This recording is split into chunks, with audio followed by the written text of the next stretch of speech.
All right, everybody. Good morning. We haven't done a video for a while, so we're gonna start doing. We're gonna get one in today. It's Sunday, February 20th. Almost 3 week point of my beef, butter, bacon, and eggs, and things going along pretty good. I'll probably do an update tomorrow. 3 week term, 3 week measurement. But today was just, it's the family day long weekend. A lot of stuff's going on in the world. Um, I feel for everybody that's standing up for themselves and trying to do what they feel is right and not being listened to. It's tragic. So, my shout out and my heartfelt support to anybody out there who's trying to be heard and have their voice heard. Yeah. So anyway, this we're getting back to what we're here to do, and we're gonna ask some questions. And this is my long weekend. Has been a weekend of studying, learning about the immune system, the endocrine system, the digestive system. We're going through a lot of the anatomy and functions and symptomology of that, which is I find fascinating. Yeah, and it sort of ties into everything I learned. I've seen some documentaries that I'm gonna list this weekend, and one was Fat Fiction. It's on YouTube. I'll link it below. Check it out because it's interesting when a bunch of people come together, and I'll get to the point in a second, and question the mainstream narrative. And this is a narrative that's been going on for 100 years. Then the big secret as well gets into a little bit of about the medicinal side and the pharmaceutical side, which what we're trying to do here is we're trying to ask questions, and these are perfect examples of documentaries that ask questions and give they share some proof. Whether it's complete and utter 100%, you're going to have to make that decision up yourself. And then another one is a talk that I keep going back to, and the book, The Big Fat Surprise by Nina Teicholz. Sorry, Nina, if I mispronounced your name. She is an investigative nutrition or scientific journalist that fell on this stuff and goes through the history of why we vilified saturated fat and basically the food guidelines, how they've been corrupted and been manipulated by certain lobbyists, certain lobby groups, certain industries. And it kind of it's all right there. This is not we can get into why studies and what gold standards of clinical trials, double blinded, and epidemiology, but that's not what it's about. Just I would suggest the book, but I'll also link the talk that she had when the book came out, which was 4 years ago, and I'll link that to below. But check it out because it's eye-opening. And it's somebody, this is my point today, it's somebody that fell on some information and started digging and then questioning. And that has to be counted for something, We can listen to whoever's telling us anything. But if you're not prepared to see another side or a different perspective, you might be falling short of not only the truth, but just what makes you feel better, what works for you. Now, this has been my path, and it's led me down this road of questions, and it's hard to argue when you feel the results. When people tell you not to do something and you question it, and then you start down a specific road, and the results are mind-blowing. There's no statistics to tell you how you feel. So I would urge everybody to just start, take it for what it is. And I obviously exercise, obviously trying to eat, like we've talked about this before, a whole food approach. And there's specifics. It's probably more what you're not eating compared to some of the things you're eating. And it's a tricky, complex, nuanced journey that you're going to have to figure out for yourself. I'm just showing you one side of things and kind of where I'm trying to show people a different side of thinking. And yes, I'm injecting some critical thinking into certain things. Yes, I have bias. Yes, I am using my own body as an experiment, to say the least. So, and at the end of it, you can try it or you don't have to, or it's not. It's just a different aspect of what we're all trying to really do is, live long and prosper, right? So these are the things that I wanted to talk about today, is that there is outliers out there where you can't just cast somebody aside because they have a different opinion, and at least hear them out and try and separate the pressure and the dogma, and try and look between that. Like what we said before, if anything is financially driven, especially when it's not personal, if it's an entrepreneur that's trying to start out, there's a difference there. Usually they start out, well, you'd start out with the best of intentions. But as soon as there is a controlling, narrative pushing agenda, specifically big food, you can see it with big pharma.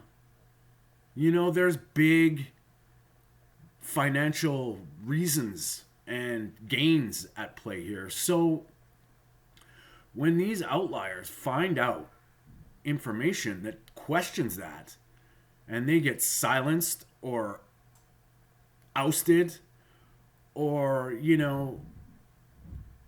proven that it's, or trying to slandered or misinformation, well, now everything that you don't agree with is misinformation. So you gotta take well, you don't have to, you just, I'm from my perspective, I'm looking at these people and seeing, there's some merit there. And why are they thinking this way?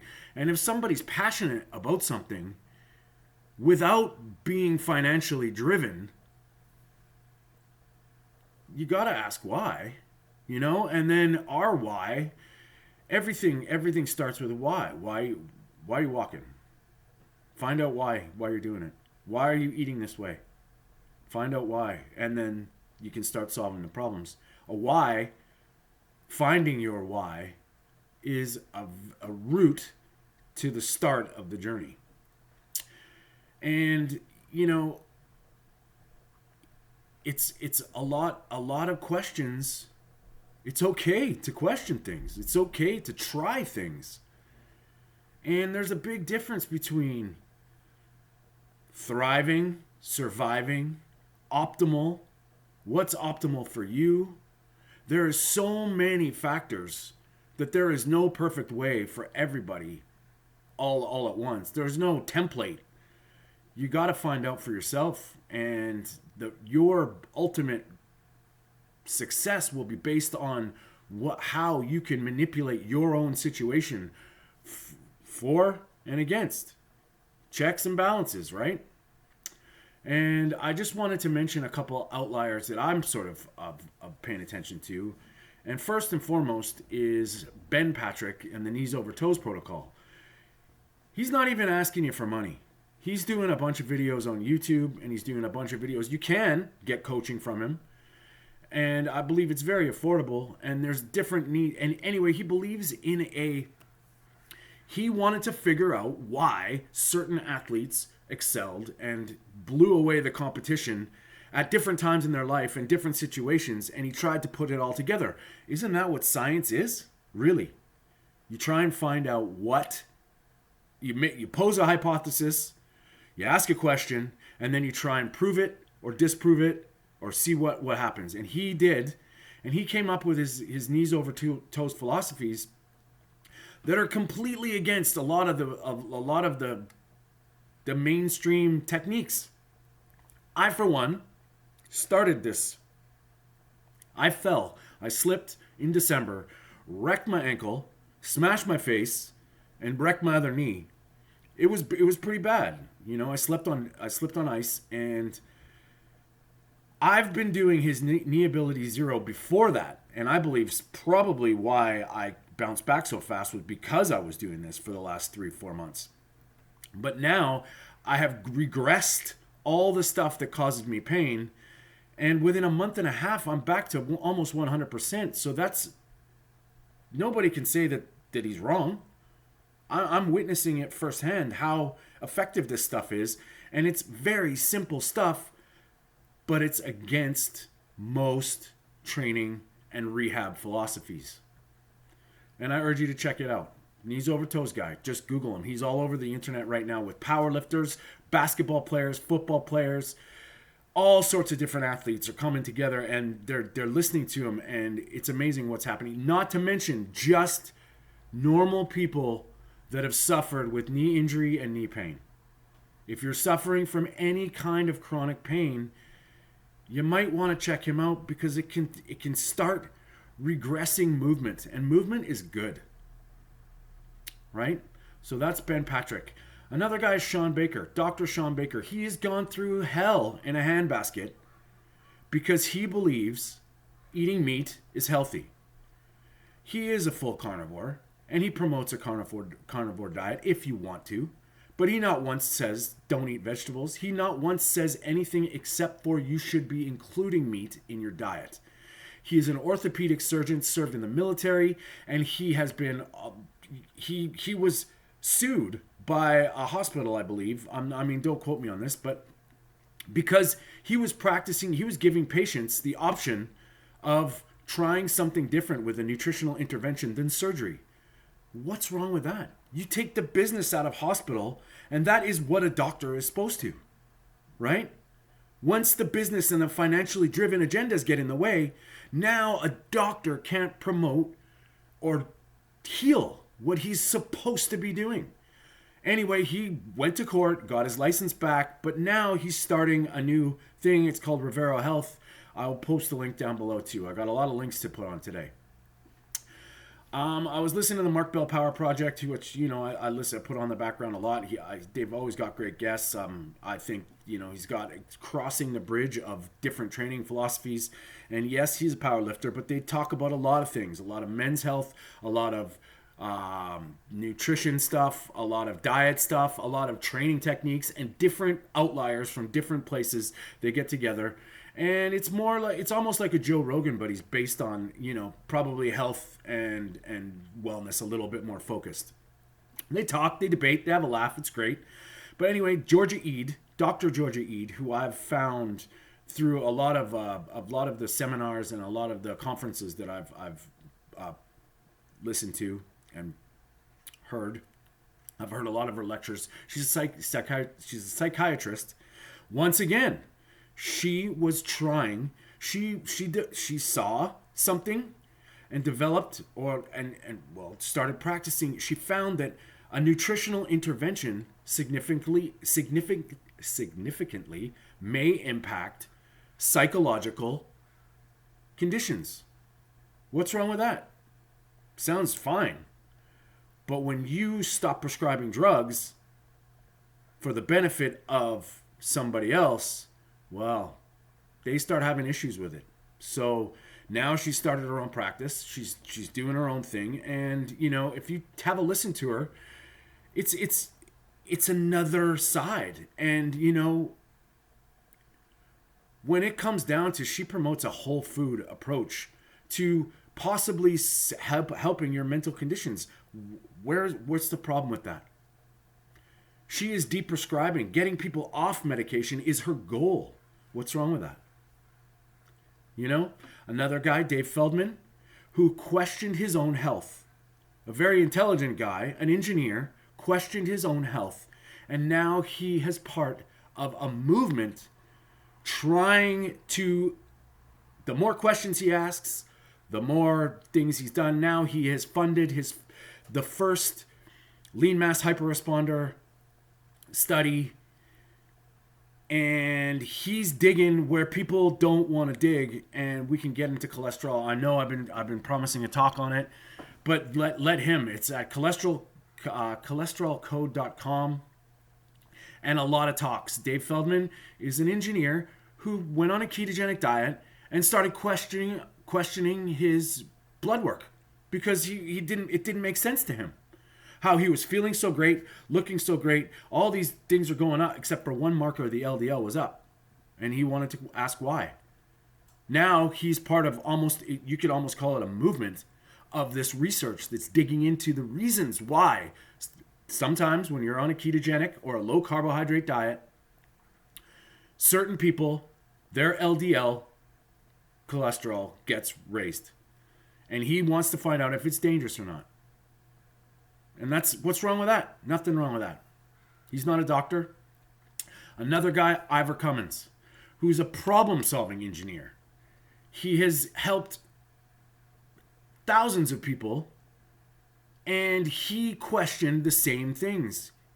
He as a problem-solving engineer, so he was posed a problem, then he just started tracing it back and uses his logic and his scientific knowledge to bridge the gap between logic, science, biology, and possible outcomes. Anyway, he went on to question the narrative of the whole pandemic thing, and it's not right. It's absolutely warranted because he saw holes in data, and he is very good with numbers, and he started to make this stuff sense. And people from all over the world have been consulting him about their metabolic health and their lipidology.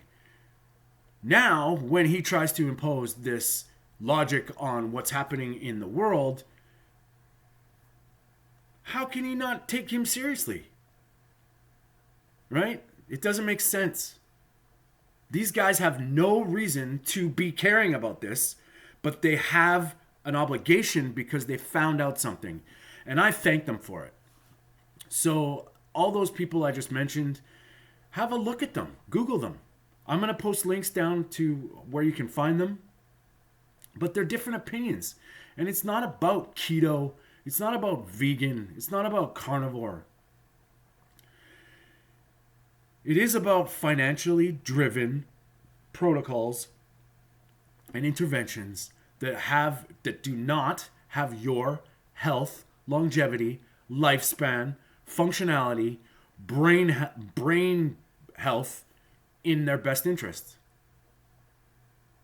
It's simple, guys. Anyway, I don't want to keep you too long today. Hope everybody has a great Family Day weekend. Please like and subscribe to my channel.